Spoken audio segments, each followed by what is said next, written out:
Hello and welcome to ITV News Meridian. Tonight's headlines in the southeast. A funeral firm collapses with up to £70 million of people's money. What chance is there for those who paid in to get anything back? The money went somewhere. So yeah, it makes me feel quite angry. The body of a missing man from Kent is found near Rye. A man is arrested on suspicion of murder.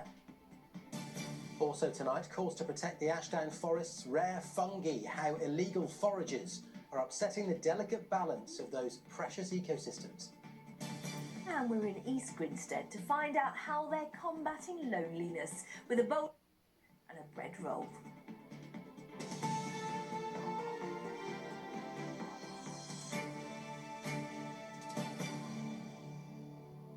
Good evening. A company selling prepaid funeral plans has gone bust, owing up to £70 million, leaving thousands of people, many of them here in the southeast, high and dry. Well, the collapse of Safe Hands Plans Limited means many customers' plans are invalid. A meeting of administrators today may lead to some of the money being refunded, but only a fraction of what was paid out.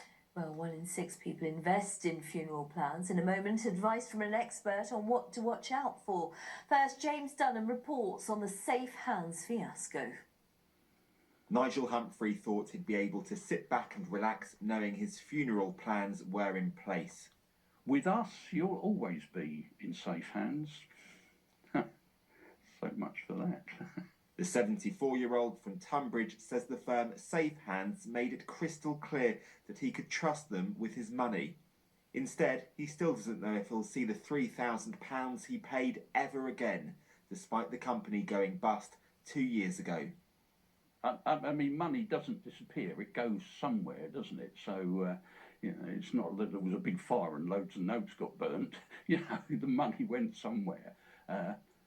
So, yeah, it makes me feel quite angry. How big is the sense of betrayal here? Pretty big. Somebody has, at the very least, mismanaged things. And it's been at the expense of mainly elderly people who were trying to protect their family. Isn't it time we thought of planning for the end of our life as a simple part of life? So when the time does come, there's no confusion. But there's certainly been many people left puzzled by the bankruptcy of Safe Hands Plans Limited and the loss of up to £70 million. Administrators say a combination of factors, including the pandemic, played a part in the firm's unstable finances. Using a funeral planning service should be a stress-free experience, but for Safe Hands customers, the last 2 years have been anything but. The company collapsed just as new regulations were being introduced into the industry, which today should give consumers greater financial protection. That comes too late for the 46,000 customers.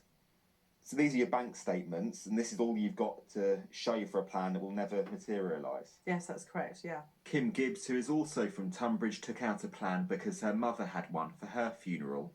And you put a lot of money in, almost £2,500. Yes, I did, and I've got nothing to show for it now. I feel that I'm not a gullible person, but obviously the guy that came here sat with me and talked me all through it, convinced me that it was the right thing to do for me and my children, which is why I went ahead with it.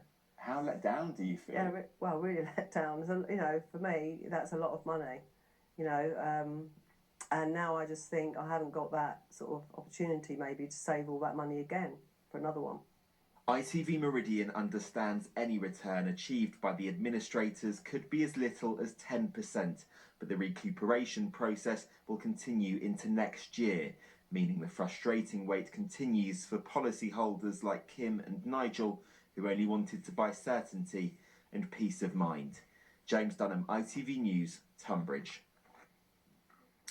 Well, for more, we can talk to James Daly from consumer group Fairer Finance. I mean, James, the collapse of Safe Hands has left thousands of people out of pocket. They had these prepaid funeral plans that are now invalid. How common are cases like this?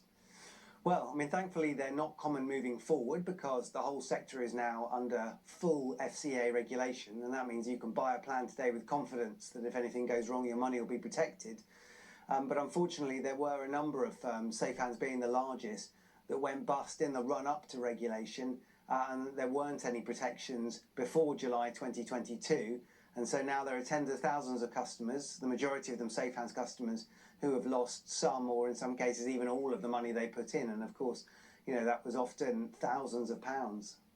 And in terms of people buying with confidence, what tips can you give them? What should they be looking out for? What should they be wary of? Well, if you're buying today, you don't have to worry as much as you did in the past. But do double check that the firm is FCA regulated, and that's the Financial Conduct Authority. You can go to their website, look at the FCA register, type the company name in and just check that they're there and regulated. And if they are, you can have confidence that your money is safe. Secondly, it's just really important to understand what you're buying and what you're not buying, because there are lots of costs associated with funerals, and some of those are included and guaranteed within a funeral plan and some of them aren't. So be really clear what you're buying.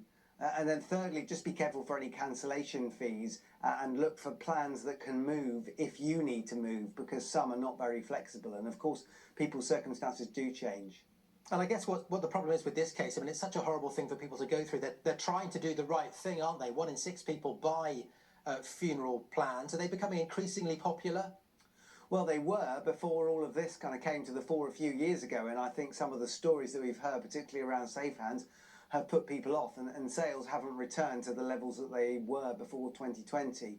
But they are good products, and I hope the market can recover. But I also want to see the government looking at this, learning the lessons that they can learn from what went wrong here, and ensuring it never happens in any other sector, and more importantly, finding a way to compensate some of these people who have lost thousands of pounds. Okay, James Daly from the consumer group Fairer Finance. We are out of time, but thank you very much for talking to us on the programme. Thank you.